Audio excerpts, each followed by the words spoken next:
បាទនេះជាសកម្មភាពសិស្សានុសិស្សថ្នាក់ទី10ទី11បាទកំពុងតែរៀបចំប្រកួតបាទពានរង្វាន់សហគ្រិនវិទ្យាល័យពួកយើងក្រុមទីម៉ានហ៎ទី4អាផ្ទិនបត់អី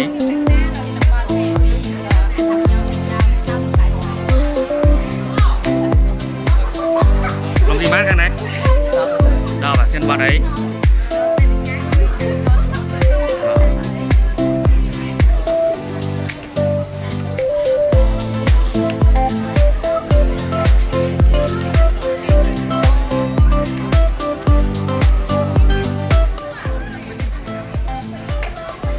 ស្ដីបាទในក្រុមទីម៉ានធានបត់អីគេផ្លែដូអូខេស៊ូស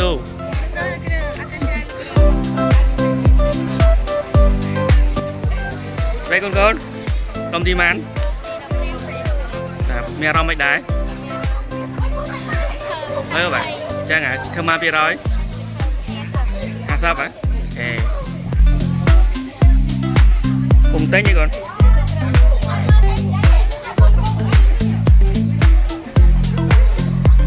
ក្រុមទីម៉ានមានអារម្មណ៍មិនដែរ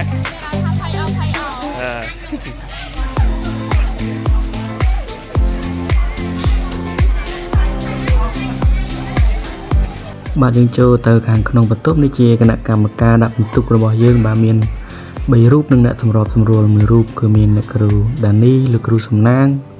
អ្នកគ្រូវលៈនិងលោកគ្រូសឹងសំថនជាអ្នកសម្របសម្រួល